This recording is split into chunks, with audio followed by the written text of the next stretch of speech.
اور اس کے نقشے کو مد نظر رکھ کر یہاں سے آرکیٹیکٹ اور انجینئر صاحب کو بھی لے گئے تھے، اور انہوں نے بھی دیکھا ہے، اور دیکھنے کے مطابق انشاءاللہ اس کے بنانے کا عزم ہے۔ اب یہ خواب شرمندہ تعبیر ہو جائے، اس کے لیے دعاؤں کا یہ پروگرام رکھا گیا ہے۔ میرا چونکہ سفر تھا آگے کا، اور وہ سفر ایسا ہے کہ اگر جمعہ کے بعد یہ پروگرام رکھا جاتا تو میں شاید ہوائی جہاز پر نہ پہنچ پاتا۔ اب آپ لوگ دعا فرمائیں کہ وقت پر انشاءاللہ ایئرپورٹ پر پہنچ سکوں۔ اس کے لیے آپ حضرات کو دوپہر کے وقت اور جمعہ سے پہلے جو ہے تکلیف دی گئی ہے، آپ حضرات معاف بھی فرمائیں، بے ادبی کو یہ علماء کے بیچ میں بولنے کا کوئی موقع نہیں ہے، لیکن مولانا شاہد صاحب کی درخواست تھی اور حکم تھا کہ 2-4 کلمات جو ہیں آپ کی خدمت میں عرض کیے جائیں، تو موقع کی مناسبت سے یہ چند باتیں، اور اصل چیز دعا ہے۔ الدعاء مخ العبادہ۔ باقی جو حضرات تعاون کریں گے، اللہ تعالیٰ ان کے تعاون کو بھی جس درجے میں کریں گے اللہ تعالیٰ قبول فرمائے، اور ان کی جان مال عزت آبرو میں اور ایمان میں برکتیں عطا فرمائے، اور حضرت کو بھی ہمت عطا فرمائے کہ اخلاص کے ساتھ جو تعلیم دینی ہے وہ مکمل طریقے پر ہو، قرآن کریم اچھی طرح پڑھایا جائے جس پر ان کی بہت توجہ ہے، اور دوسری تعلیم بھی اچھی طرح سے دی جائے، اور عصری تعلیم کو بھی یہ سوچ رہے ہیں تو وہ بھی ساتھ ساتھ ہو، تاکہ ہماری بچیاں کچھ لکھ پڑھ کر دنیا کے کام کی بھی بن سکیں اور دین کا کام بھی اچھی طرح کرنے والی بنے۔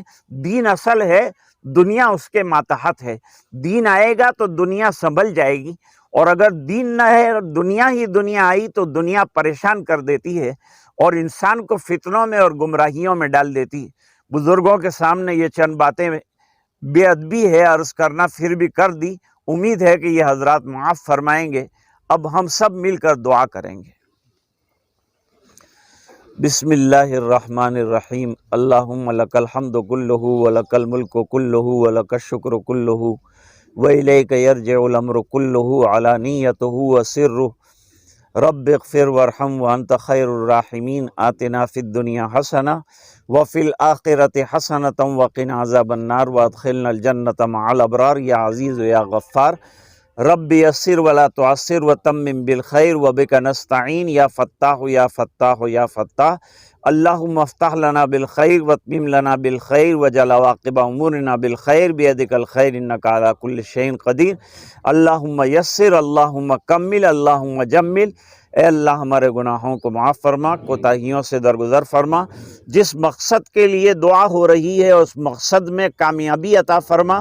فی الحال تو یہ خواب ہے، اسے شرمندہ تعبیر فرما، معاونین کی مدد فرما، کام کرنے والوں کی مدد فرما، جو کام شروع کر رہے ہیں مولانا کی مدد فرما، ہم سب کو اخلاص کی دولت سے مالا مال فرما، دین کی خدمت کے لیے اور محنت کے لیے ہمیں قبول فرما، دنیا کی تعلیم سے بھی آراستہ فرما، ہماری بچیوں کو دین اور دنیا دونوں کی تعلیم عطا فرما، اور جو ادارے چل رہے ہیں ان کی حفاظت فرما، جہاں جہاں سے حضرات آئے ہیں اور اپنے علاقے میں کام کر رہے ہیں، اے اللہ ان تمام علماء کی مدد فرما، ان کی قدردانی کی ہم کو توفیق عطا فرما، ان کا احترام نصیب فرما، اور ان کی کہی باتوں پر عمل کرنے کی توفیق عطا فرما۔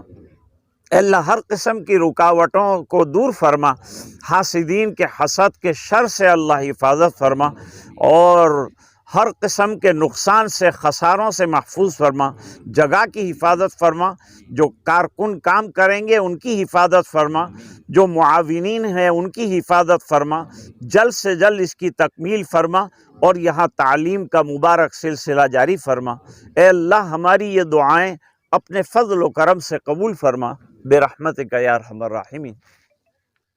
اسلام نے ترقی کے تمام راستے بتائے ہیں، اگر تنزل کی طرف ہم جا رہے ہیں تو کچھ ہمیں اپنی کمیوں کو دیکھنا پڑے گا، اپنے اندر کیا کمزوریاں ہیں ان کمزوریوں کو دور کرنا پڑے گا۔ قرآن شریف میں تمام چیزوں کا ہمیں بیورا دیا گیا ہے، اور ہمیں بتایا گیا ہے کہ ہم کس راستے پر چلیں گے تو ہماری ترقی ہوگی۔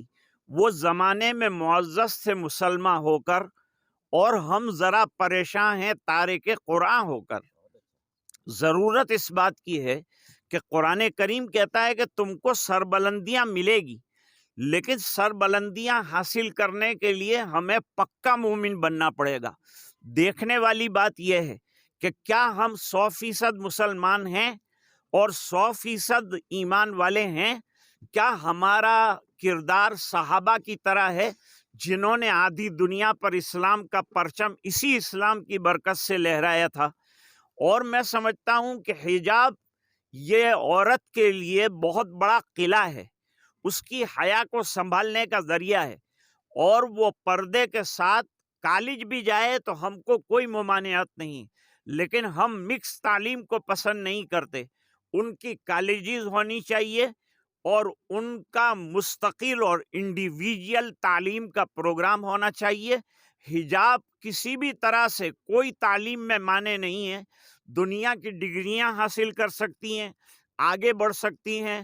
حجاب سے ان کی پاکیزگی کی حفاظت ہوگی، ان کے ناموس کی حفاظت ہوگی۔